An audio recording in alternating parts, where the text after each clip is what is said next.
Bonjour à toutes et à tous, bienvenue dans cette toute nouvelle vidéo. Aujourd'hui on est parti pour un nouveau tuto rigging. Cette fois-ci on va s'attaquer aux mains. Globalement les mains ce sera pas quelque chose de techniquement compliqué à faire, mais je me suis dit qu'un tuto qui détaille les étapes ça pouvait toujours être utile. Et avant de commencer le tuto, si vous voulez supporter la chaîne, vous pouvez vous abonner et liker cette vidéo. Et pour ceux qui veulent, vous pouvez faire un tour sur mon Gumroad et télécharger et ou acheter un de mes rigs. Merci à ceux qui le feront, ça supporte vraiment la chaîne. Allez, on est tout de suite parti pour le tuto. C'est un modèle de main un petit peu stylisé. Je l'ai pris du modèle qui vient du rig de Ramon Arango, que le modèle est plutôt cool, ça devrait bien fonctionner pour ce tuto. Avant de commencer à poser les bones, on va déjà réfléchir un petit peu à ce dont on aura besoin. Et pour ça, ce qu'on peut faire, c'est prendre un petit schéma du squelette de la main pour essayer de comprendre plus ou moins où est-ce qu'on va placer nos bones. Et vous allez comprendre que ça va être assez simple vu que tous nos doigts sont composés de 4 phalanges. Donc, ce qui veut dire qu'à chaque fois, on aura des chaînes de 4 bones pour chaque phalange, sauf le pouce qui lui aura seulement 3 phalanges. La seule subtilité qu'il faudra bien faire attention quand on règle la main, c'est que ces phalanges-là, elles sont entre guillemets à l'intérieur de la main. Donc, en gros, si je vous montre ma main, ce sera toute cette partie qui sont en dessous des doigts. Mais ça, il faudra bien évidemment les riguer, donc faire des bones à l'intérieur de la main qui nous permettront de contrôler ces phalanges là qui sont pas visibles directement. Ça, ce sera important. Il y a juste le pouce, du coup ce sera un peu plus visible parce qu'en gros la main, si vous voulez, elle va venir comme ça. Hop, là on a le poignet, ensuite ce sera seulement les doigts, voilà, grossièrement, et du coup tous ces bones là sont pas directement visibles. Et ici toute la partie du quart, donc tous ces petits bones là, évidemment on va pas les refaire au rigging,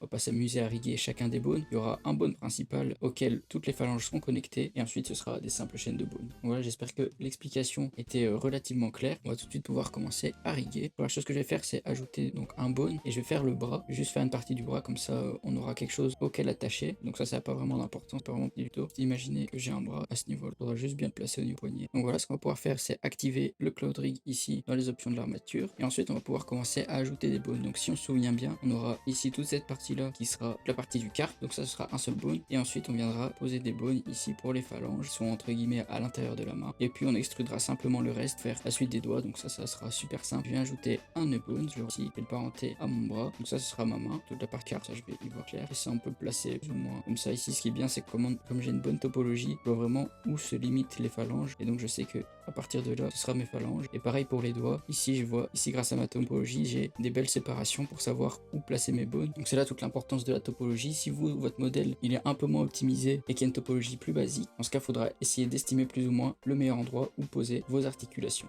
Ici j'ai mon premier bone, je vais le renommer en end pour main simplement, et je peux même le parenter en le connectant ici à mon poignet. En théorie il sera connecté, et comme ça je ne vais pas lui mettre de composante, il prendra le composant du bras. Si je vais juste mettre un Ike pour l'exemple, mais on va pas trop s'en occuper, et on va pouvoir ajouter nos doigts. Donc pour les doigts ça va être simple, je vais commencer par regarder la vue, me mettre en vue du dessus. J'ai dupliqué ici le bone de la main, et je vais pouvoir le renommer correctement. Ici pour les noms anglais des doigts, si vous les renommez en anglais, pour les noms ici ce sera le petit doigt c'est pinky, l'annulaire c'est ring, le majeur c'est middle, l'index c'est index et le pouce c'est thumb. Comme ça vous savez, si je renomme ici pinky, c'est juste le petit doigt mais en anglais. Donc là je mets le nom du doigt avec le 1 à la fin, bien indiqué que c'est le premier bone de ma chaîne, et je vais simplement extruder comme ça le long de mon doigt en suivant la topologie. Voilà, là c'est fait. Et ce que je peux faire, c'est directement assigner un component type, comme ça j'aurai plus qu'à dupliquer celui-là et ce sera directement appliqué sur tous les autres doigts vu qu'ils auront tous le même component. Alors ici, si vous regardez dans les différents component type, il y en a un qui s'appelle finger, donc qui est fait exprès pour les doigts, mais en réalité il est un peu obsolète dans le sens où ici on va préférer partir sur une base plus simple mais efficace en utilisant une simple chaîne FK. Parce qu'en fait la chaîne finger, ce qu'elle a de plus qu'une chaîne FK en fait, c'est qu'elle aura une fonctionnalité d'IK qui nous permettra d'avoir un IK au bout du doigt en plus de l'FK. Donc on se dit c'est une fonctionnalité en plus, c'est cool, sauf que honnêtement je trouve qu'elle fonctionne pas hyper bien et elle rajoute plus de soucis qu'autre chose parce que au moment de la génération etc, à force de surcharger d'options nos chaînes de bones, ça peut créer des erreurs. Et donc cette option d'IK en plus, elle sert vraiment dans des cas très particuliers. Donc par exemple quand on anime et que notre main elle est posée sur une table et qu'on veut que nos doigts y soient du coup en IK directement sur la table, et du coup que les doigts, le bout des doigts ne bouge pas mais que la main bougeait. Donc ça c'est des cas assez rares, et en général les animateurs ils vont se débrouiller pour le faire avec un simple FK, ils vont pas avoir forcément besoin de cette option. Généralement cette option va pas forcément faire gagner de temps parce que du coup faut gérer les switches entre IK et FK, vérifier qu'ils sont tous bien à la même position, etc. Et donc cette option finalement elle fait pas gagner tant de temps que ça. C'est pour ça qu'ici le chain finger je le trouve un peu obsolète, qui sert pas vraiment à grand chose, et qu'on va partir plus simplement sur une simple chaîne FK. Dans les paramètres du component de la chaîne FK, globalement il n'y a rien à corriger. Ici les paramètres par défaut ils sont bien. Le seul truc qu'on pourra corriger c'est que ici vous voyez que les contrôleurs qui vont être générés c'est des carrés, et donc ça ça peut tout à fait fonctionner, mais on aura tendance à privilégier des simples cercles vers les doigts. Donc voilà, ça c'est vraiment la seule subtilité qu'il y aura à ce niveau là. Maintenant que notre chaîne est correcte, on va devoir la repositionner parce que là du coup elle est pas bien placée dans la main. Donc on va venir en vue de côté et replacer nos bones un peu plus correctement. Alors ici on va les replacer surtout en hauteur sur l'axe Z, qu'on les a déjà bien placés en vue du haut. Donc ici les repositionner correctement au niveau de mon doigt, et normalement juste avec l'axe Z, comme on les a bien positionnés, mais ils devraient rester plus ou moins correctement. Ensuite, au niveau de la position directement dans le doigt, nos bones, ici, je vais vous conseiller de les positionner pour qu'ils forment une légère courbe vers le haut, dans ce sens-là. Donc ici, par exemple, on va essayer qu'ils fassent quelque chose comme ça. Il faut vraiment que ce soit léger. L'idéal, c'est de les avoir tout droit, mais sauf qu'ici, on rig pas un robot, et demain, c'est un peu plus organique, donc on n'aura pas toujours l'occasion de les mettre bien droit. Donc ici, je vous conseille de partir sur une courbe pointe dans cette direction pour essayer de se retrouver avec des rotations par dans ce sens-là, au lieu de ce sens-là. Par exemple, ici, je vais le remonter un petit peu, et le repositionner légèrement. Pareil pour ici, et ici aussi. Et on va toujours essayer de les positionner un tout petit peu au-dessus de la moitié du doigt. Donc ici, on a la moitié. Ce qui est bien, c'est que la topologie nous montre vraiment une ligne à la moitié. On va essayer de les placer juste au-dessus. Bon, c'est pas grave si c'est placé pile au milieu ou un petit peu en dessous. En soi, ça va pas faire de grande différence. Mais si on veut optimiser au maximum, c'est bien de les positionner juste au-dessus de la moitié du doigt. Sauf ici pour cette phalange-là, la première, il faudra la placer quand même un peu plus au-dessus parce que on a toute cette partie-là qui est de la chair. Et donc l'articulation se fera plus à ce niveau-là que à ce niveau-là. Donc voilà, mais de toute façon, si vous respectez le truc de faire une légère courbe, vous n'aurez pas le choix de le placer à ce niveau-là. Dès que vous le baissez, ça fait une courbe dans l'autre. Donc voilà pour la première chaîne de bones. Globalement, j'ai déjà expliqué à peu près tout ce qu'il fallait savoir. Dernier petit truc qu'on peut ajuster, c'est la taille des contrôleurs qui vont être générés. Donc ça, c'est dans la dernière version de Cloud Rig,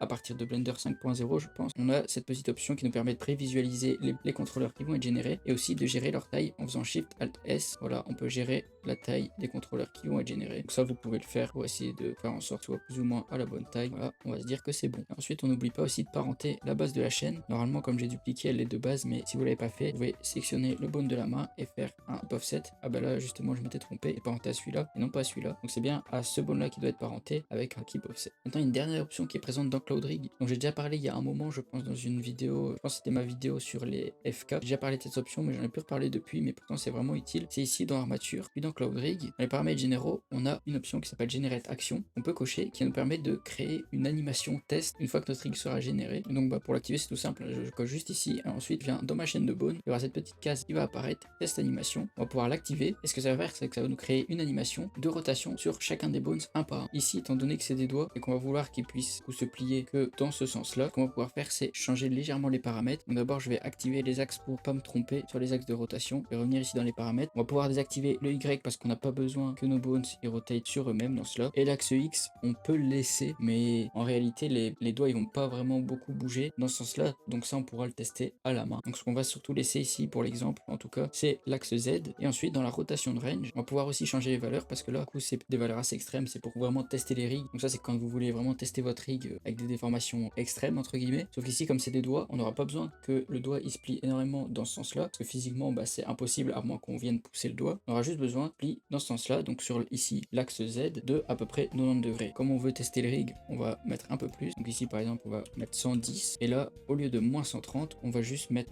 moins 30. Comme ça, il viendra quand même se plier un petit peu dans cela. On pourra voir un petit peu ce que ça donne et pouvoir corriger la déformation au mieux. Une fois que ça c'est configuré, je vais vous montrer directement ce que ça fait en générant le rig. Donc ici déjà ça a fonctionné, ça c'est cool. Et on voit qu'il y a des clés d'animation ici qui sont créées. C'est tout à fait normal, c'est que ça a fonctionné. Si on a une animation de test et je vois que ça fonctionne pas correctement vu que les bones tournent uniquement sur eux-mêmes ou sur l'axe Y. Là on voit les valeurs qui sont sur l'axe Y alors qu'elles devraient être sur l'axe Z. On va corriger ça tout de suite. Il me semblait que j'avais mis dans la bonne valeur. J'ai coché uniquement l'axe Z pourtant. Donc à mon avis il doit y avoir peut-être un petit bug à ce niveau-là ou quelque chose que j'ai mal compris. Du coup ce que je vais faire, cocher juste de l'axe Y et régénérer pour voir si cette fois-ci ça a fonctionné. C'est toujours pas le bon axe, on va régénérer une dernière fois, cette fois-ci avec l'axe Y et en théorie cette fois-ci c'est censé avoir fonctionné. Et il y a toujours une erreur, c'est que du coup la rotation de range, il faut l'inverser, donc mettre 110 ici et moins 30 ici. Et cette fois-ci on devrait être bon, on est toujours pas bon. Donc ici je comprends pas trop pourquoi ça fonctionne pas. Normalement c'était censé fonctionner du premier coup, mais je sais pas pourquoi les axes et les valeurs sont un petit peu mélangées à 100. Je vais simplement les retourner complètement. Donc voilà. Donc là ce que je viens de faire, le faites pas, c'est vraiment pas idéal de jouer avec les axes comme ça. Après on va se retrouver avec des doigts qui partent dans tous les sens, mais c'est juste pour vous montrer la fonctionnalité ici qui fonctionne pas pour moi mais qui fonctionnera peut-être pour vous. Ça je vous laisserai tester de votre côté et si ça fonctionne pas, faudra se passer de cette fonctionnalité là. Donc voilà, ici ça fonctionne et on voit qu'on a une animation ici qui nous permet de tester chaque bones un par un et ça va nous être utile une fois qu'on va passer au white paint. C'est qu'on aura juste à rester en white paint et glisser ici dans la timeline pour voir à chaque fois où est-ce qu'il y a quelque chose qui devrait être corrigé au niveau des déformations. Donc là c'est un peu dommage qu'elle fonctionne pas pour moi parce que c'est une fonctionnalité qui est super utile. N'hésitez pas à me dire en commentaire si vous avez eu le même souci, si c'est un bug de Cloud Rig ou si c'est moi. Comme ça je pourrais savoir si c'est moi qui ai mal fait quelque chose ou si c'est pareil pour tout le monde. Moi ici du coup je vais faire 100 mais c'est pas grave, au moins vous avez l'idée du principe. On va pouvoir passer aux autres doigts. Ce que je vais faire c'est simplement dupliquer ici le bone, le renommer, je vais le placer correctement au niveau de notre topologie, là c'est bon, hop, et à ce niveau-là. Et ensuite simplement extruder des bones jusqu'à la fin du doigt. On va faire c'est cacher la première chaîne de bones, comme ça on va pouvoir corriger ici en ayant la vue un peu plus claire. Et là ça va être vraiment exactement le même principe que pour la première, on va juste venir les replacer correctement au niveau du doigt. Hop, je réduis un peu la taille des contrôleurs qui vont être derrière. Voilà, petite astuce aussi, si vous êtes gêné par des doigts qui se retrouvent en face, comme ici du petit doigt, et du coup vous galérez à positionner vos bones de l'annulaire, vous pouvez aller en edit mode, sélectionner une partie du doigt. Ici je vais faire select more, sélectionner vraiment tout le doigt en entier. Je vais créer un groupe et ensuite faire un masque, et ensuite faire un masque de ce groupe là. Hop, je l'inverse, et comme ça quand on vient riguer, on y voit tout de suite clair. Voilà, comme ça pour moi ce sera bon. Une fois que vous devez passer au doigt d'après, vous pouvez assigner l'autre doigt au groupe, comme ça pareil, vous pouvez travailler tranquillement sans avoir la vue gâchée. Là pour les deux doigts qui restent, ça va être exactement le même process. Donc, je vais juste faire un timelapse, ça vous pouvez essayer de le faire de votre côté, et on se retrouve juste après pour le pouce qui sera très similaire, mais comme ça vous voyez un petit peu comment je m'y prends.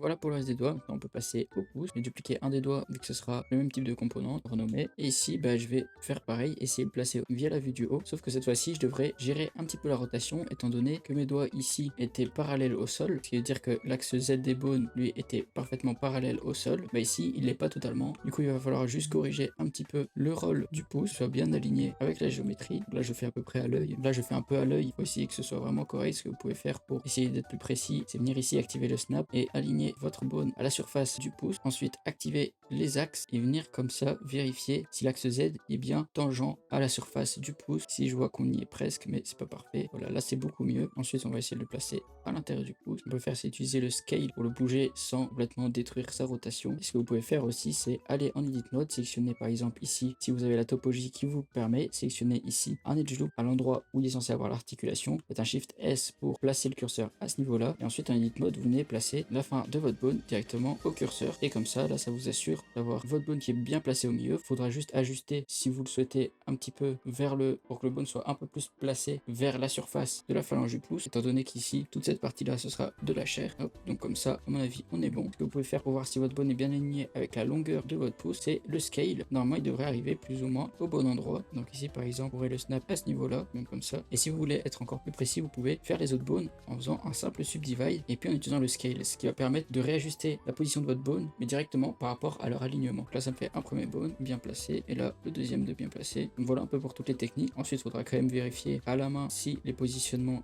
y paraissent assez corrects. Voilà, s'il faut ajuster un petit peu. Et voilà, normalement là on a notre pouce qui est nickel, fonctionne bien, qui est nickel, qui est parfaitement aligné. Bon, ça peut toujours être un peu plus parfait, c'est toujours être un peu mieux, mais honnêtement là on n'est pas trop mal. Hop, voilà, je vais ajuster la taille des contrôleurs pour les deux bones. Je vais vérifier si les composantes c'est bien HMFK. Normalement il n'y a pas de souci. Il va falloir renommer les bones parce que ici le fait d'avoir subdivide, bah, ça n'a pas renommé correctement ma chaîne. Et visiblement c'est pour ça que la prévisualisation des contrôleurs ne s'affichait pas, parce qu'ils étaient mal renommés. Et voilà, là on a notre chaîne nickel. Donc voilà pour le squelette du rig. Ah, on a la base qui fonctionne. Maintenant ce qu'on va pouvoir ajouter comme dernier bone ici dans l'armature, c'est un bone qui nous servira de contrôleur pour la main. Je vais remettre mon curseur 3D à l'origine, comme ça quand je l'ajoute il est placé en haut de la main. Et ça ce sera un contrôleur qui nous permettra de créer des contraintes d'action, etc. Faire qu'on ait un seul contrôleur qui nous permette de poser directement la main, un peu pour le même fonctionnement que les sourcils, un peu pour le même fonctionnement qu'on fait pour quand on rig la bouche ou les sourcils, qu'on a un contrôleur qui vient créer différentes poses, et ça fait gagner pas mal de temps à l'animateur pour faire des poses rapides. Ça sera un simple contrôleur, je vais appeler CTRL-N, je vais le parenter à la base de la main, offset. Et ici dans le nouveau Cloud Rig, normalement on a un composant parfait pour ça, Single Control, qui nous permet de créer un contrôleur qui fait pas de déformation. Et moi je vais lui assigner une flèche, on voit ici en pointillé au niveau de la taille, ouais, ça ce sera parfait. Voilà, on est bon pour générer le rig, donc on n'oublie pas de sauvegarder avant au cas où ça crache. Le contrôle Alt R pour générer mon rig, et normalement on devrait avoir quelque chose qui fonctionne plus ou moins correctement. Et on a même le test d'animation qui se fait. Bon, il se fait pas dans le bon sens du coup, mais c'est pas grave, on l'a quand même. Donc maintenant ça va être l'étape où on remet un petit peu d'ordre. Je vais cacher quelques collections ici pour y voir plus clair. Les stretch, j'en ai pas besoin. Là je vois qu'il y a quelques contrôleurs que j'ai pas, dont j'ai pas ajusté la taille juste avant en edit mode, mais ça c'est pas très grave, on peut le faire par la suite. Ici dans le viewport play, on peut tout à fait regérer la taille, ça y a pas de souci, même si vous avez oublié de le faire et que vous vous en rendez compte plus tard, c'est toujours réglable. Donc avant de mettre de l'ordre dans les contrôleurs en eux-mêmes, donc changer quelques couleurs, quelques tailles et quelques formes possiblement, je vais d'abord faire le weight paint, qui nous évitera de se rendre compte qu'il y a un souci, de devoir régénérer le rig, et du coup bah toutes les modifications qu'on a fait elles vont disparaître. Donc ça ce sera vraiment pour la finition. Là je vais m'occuper du weight paint, donc pour ça je vais parenter ma géométrie à mon rig. J'ai sélectionné deux, je fais un CTRL P with automatic weight, et normalement ça devrait déformer ma main. Et donc là si on voit l'animation, on voit plus ou moins les déformations on va avoir. Bah, évidemment quand on voit des déformations comme ça, c'est pas joli à voir, mais en même temps c'est des déformations qu'on n'aura jamais. Ta phalange ici vient se mettre à la perpendiculaire, ça n'existe pas. En réalité réalité, les phalanges là qui sont à l'intérieur de notre main, elles vont très peu bouger. Et même en animant, on va très peu les bouger. Ça va être plus pour créer des dynamiques dans les poses des mains, pour créer une courbe par exemple. Ça peut être pour faire des mouvements très complexes avec des grandes amplitudes, etc. Donc les mouvements comme ça, c'est normal que ce soit dégueulasse vu que c'est pas possible. Mais bon, il y aura quand même un peu de white paint à corriger. Donc on va pouvoir faire ça tout de suite. On va aller au white paint. Et ici, je vais remonter tout en haut et je vais commencer par le poignet. Si on n'oublie pas, bon, du coup, la symétrie là, ça sert à rien vu que j'ai qu'une main. Mais si vous avez un personnage symétrique, d'activer la symétrie et de cocher l'auto-normalize. Ça, hyper important quand on fait le white paint. On peut commencer tout de suite. Ce que je vais faire, c'est prendre un pinceau, mettre le poids à 100% et réduire juste un petit peu la force. Et ici, pour le poignet, ce que je peux faire, c'est tester un peu les déformations pour voir ce qui fonctionne, qui fonctionne pas. Ici, c'est plutôt pas trop dégueulasse, franchement. Ici, là, il va falloir corriger ça un petit peu.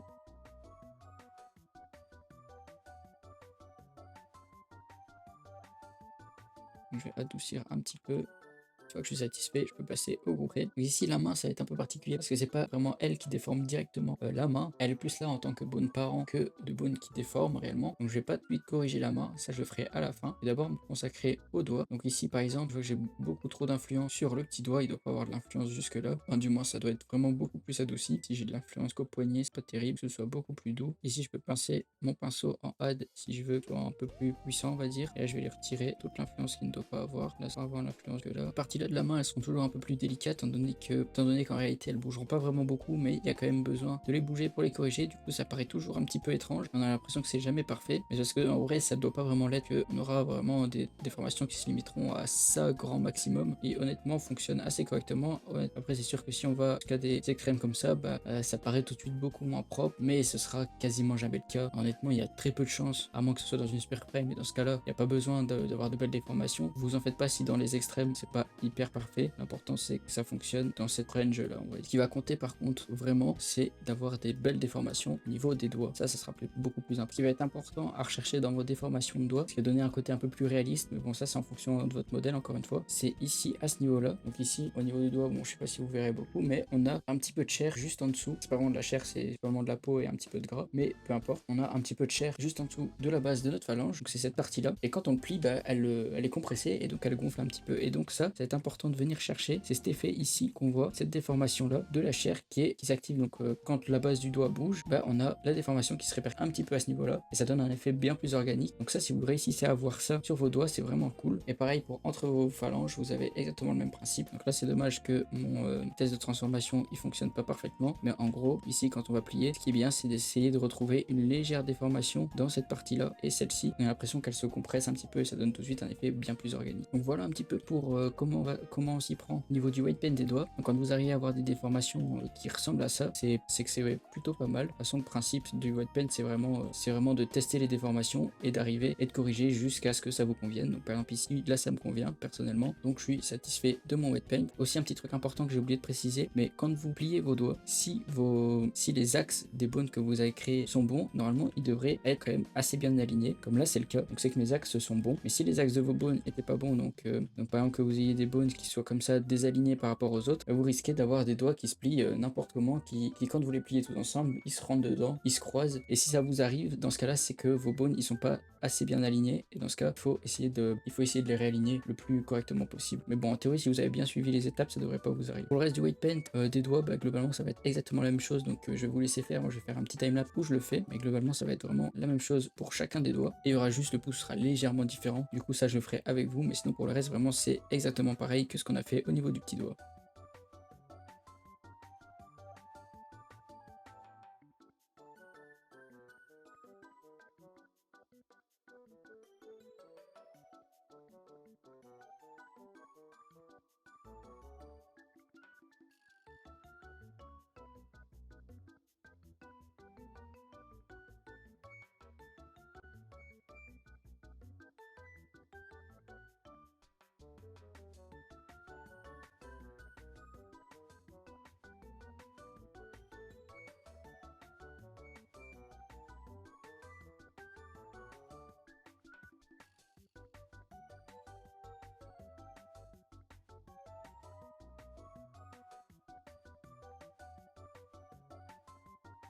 Voilà, j'ai fini le weight paint pour les 4 doigts principaux. Ma caméra a coupé entre temps, mais c'est pas grave, on va continuer sans. Ici, pour le pouce, on va commencer par la base, la première phalange. Et là, on voit déjà que l'influence du bone est beaucoup trop large. On n'est pas censé avoir l'influence jusque-là. Quand vous bougez votre pouce, vous pouvez voir, quand le pouce il bouge, on va essayer de limiter la déformation à cette zone-là et de faire une transition assez smooth pour que la déformation reste assez organique, mais pas non plus de déborder jusque-là. Tout ça, c'est en trop. On va pouvoir l'enlever. Comme ça, on est bon. Pareil aussi au niveau du poignet. Si on a quelque chose comme ça peut être bien. Ce qu'on va faire ici, c'est d'abord délimiter au maximum la zone. Comme ça, là, en gros, on a déjà bien corrigé le truc. On a délimité la zone à la partie où on veut que ça se déforme. Maintenant, on va devoir smooth un peu le tout parce qu'on voit que quand ça bouge pas parfait, il faut soit quand même un peu plus organique que ça. Ce qu'on va faire, c'est ajouter de poids ici. J'ai aussi un petit peu de poids ici. Et ensuite, on va pouvoir smooth avec Shift le tout, faire déborder un petit peu. Là, ça transférera une partie de la déformation sur le reste de la peau. On peut regarder ce que ça donne. Voilà, c'est diminue ici un peu influent. Ensuite, on va corriger ici la déformation très belle. Cette zone-là, c'est la plus complexe, on va dire, parce que c'est vraiment le lien entre notre index et le pouce. Du coup,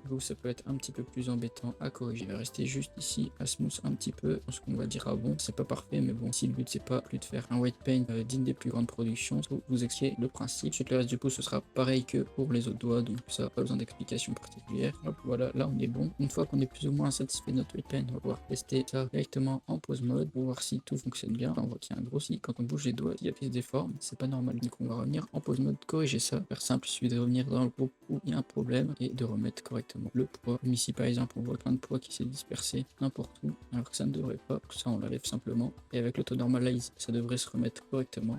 Une fois qu'on a corrigé les petits détails, on peut tester et normalement il devrait plus y avoir de soucis. Maintenant que ça c'est fait, on a les déformations principales qui sont faites. On va pouvoir ajouter un modifier qui va venir bien finir tout ça. Donc c'est le smooth corrective, on va pouvoir le placer juste en dessous de l'armature modifier et ça en fait ça va venir lisser vos déformations. Et donc comme vous voyez par exemple au niveau du pouce, si je l'active et je le désactive, ça vient en fait ajouter un petit peu de lissage partout où il y a des angles un petit peu trop marqués. Et du coup c'est toujours bien de mettre ce modifier là une fois que vous avez fini votre weight paint pour avoir une déformation optimale. Donc maintenant que ça c'est fait, je vais pouvoir retravailler un petit peu l'affichage des différents contrôleurs de la main, parce qu'ici il y en a certains qui sont trop grands, certains trop petits, certains qui sont mal placés, et puis j'aimerais bien changer les formes de certains et la couleur, et donc ça on va pouvoir le faire tout de suite. Ça on vient ici dans les paramètres de custom shape et on va pouvoir ici changer toutes les transformations que l'on souhaite. Par exemple là pour la main, le contrôleur IK de la main, j'aimerais bien qu'il soit mieux placé au niveau du poignet, et donc je vais plus le modifier en le mettant comme ça, et je vais le changer de couleur en le mettant en vert, ce sera un peu plus clair. Le contrôleur IK pareil, là il est pas à la bonne taille, donc on va pouvoir le modifier un petit peu. Hop, comme ça on est bon. Ensuite ici tous mes contrôleurs des premières phalanges, j'aimerais bien que ce soit autre chose que des cercles, parce que sinon on les confond avec le reste et du coup c'est pas hyper clair, surtout qu'ils rentrent dans la main. Et je vais venir chercher un autre widget ici, celui qui s'appelle pile, j'aime bien. Ce que je vais faire c'est le copier sur toutes mes autres phalanges. Donc là si vous n'avez pas ce petit menu quand vous faites CTRL-C, c'est parce que vous n'avez peut-être pas l'add-on d'activer. Donc ici dans l'extension il y a le copy attribute menu que j'ai activé. Vous l'activez, ce qui va vous permettre de faire un CTRL-C et un faire copy bone shape. Et comme ça, pas besoin d'appliquer les widgets un par un sur chaque bone. Là, ça s'applique à tous les bones. Ensuite, on va pouvoir maintenir Alt pour modifier toutes les tailles en même temps. Puis, je vais les passer juste au-dessus de la main. Je vais les rotate pour qu'ils soient à plat comme ça. Voilà, comme ça, pour moi, ça sera bon. Juste rétrécir un petit peu celui-là. Voilà, parfait. Je vais ajuster la taille de ceci. Et je vais faire pareil pour tous les doigts jusqu'à ce que j'ai quelque chose qui soit visuellement propre. Voilà, maintenant, j'ai quelque chose de plutôt propre visuellement. Maintenant, on va pouvoir faire pareil avec les bones collections. On va pouvoir trier un petit peu tout ça. J'ai le cas secondary, on peut le mettre directement dans la partie K. Les FK secondary dans la partie FK. On va pouvoir créer une collection qui s'appelle rigging où je vais mettre les deform bones, mechanism bones et original bones dedans. On va passer tout en bas, comme ça on n'en a pas besoin. Et ici la collection bones, en fait c'est simplement notre contrôleur qui va se retrouver dedans. Donc ce que je peux faire c'est la supprimer parce que j'en aurais pas vraiment besoin et juste l'assigner à FK control. Je peux même l'assigner aux deux comme ça, peu importe ce que j'utilise en IK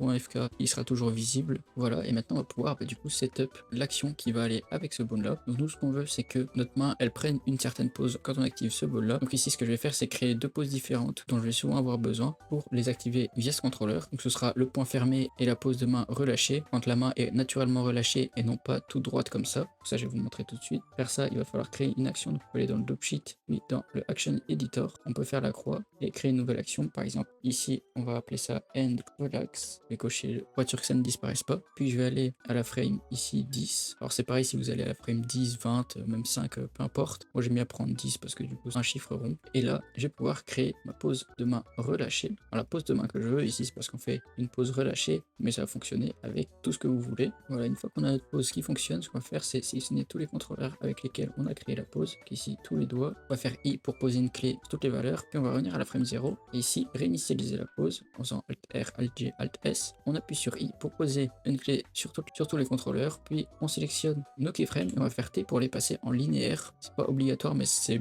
vraiment mieux parce qu'on va utiliser des contraintes d'action et donc on veut que cette contrainte s'active de façon linéaire. Et maintenant on va devoir venir ici dans bout de contrainte et ajouter cette contrainte d'action dont je parlais. On peut la renommer si on veut en end relax, que ce soit un peu plus clair. Ici dans la target on va venir chercher notre rig, ensuite on va chercher ici le contrôleur avec lequel on veut que ça s'active, donc ici notre contrôle end, et ici dans toutes les options qu'il va falloir compléter, en fait ça va être simplement de renseigner à quel moment on veut que cette action s'active. Donc ici nous on veut que ce soit par exemple quand cette flèche elle bouge sur l'axe Z, on va dire moins 0,1. Donc on va renseigner ça ici, axe Z, local space, de 0 à moins 0,1. On veut que ce soit l'action end relax qui s'active, qui dure, on avait dit 10 frames. Et donc maintenant si on bouge notre contrôleur sur l'axe Z, bah, l'action elle s'active. Là c'est qu'on a bien fait notre contrainte, donc il ne reste plus qu'à appliquer ça sur tous les autres bones. Donc là on peut tous les sélectionner. On sélectionne celui où on a mis la contrainte et on fait un copy to selected. Et maintenant vous voyez que si je bouge la main, eh ben, ça la met en pause relax en un seul trou. Ça va me faire gagner beaucoup de temps quand on anime parce qu'au lieu de venir poser contrôleur par contrôleur, on aura juste à sélectionner ce bone là et le poser, et si on a besoin de faire des ajustements, bien sûr on peut toujours le faire sur chaque contrôleur. Et ce qui va être cool aussi, c'est qu'on va pouvoir combiner ça avec d'autres poses. Donc par exemple ici, je vais pouvoir recréer une nouvelle action que je vais appeler end fist, donc quand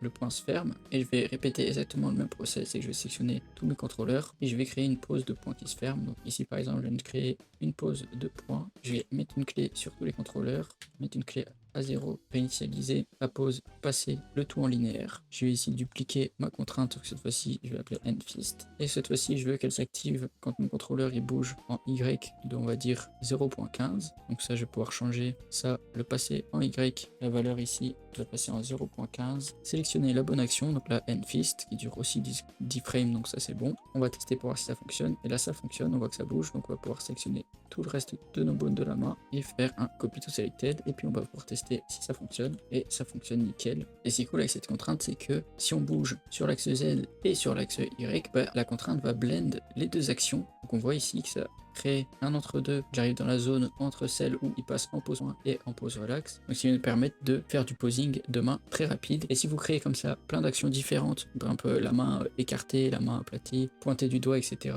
vous allez comme ça pouvoir faire en sorte de poser la main très rapidement avec un seul contrôleur. Ça vaudra jamais une librairie de pause qui sera 100 fois plus efficace, mais ça peut toujours faire gagner du temps pour vraiment poser très rapidement. Vous voyez, j'ai juste à faire ça, hop, ma pause elle est faite et je suis tranquille. Donc voilà, ça c'est vous qui voyez. En testant, vous voyez si ça vous convient, si vous aimez bien l'option, et si oui, vous pourrez l'ajouter dans vos rigs. Donc voilà pour ce tuto, en fait, ça va déjà être tout. J'espère quand même que ce tuto vous aura plu et qu'il vous sera utile pour vos rigs. En attendant, moi je vous remercie vraiment d'avoir regardé la vidéo jusqu'au bout. Si vous voulez supporter la chaîne, n'hésitez pas à faire un tour sur mon Gumroad et à vous procurer un de mes rigs. Merci à tous ceux qui le feront. Je vous dis à la prochaine pour un nouveau tuto. C'est tout pour moi.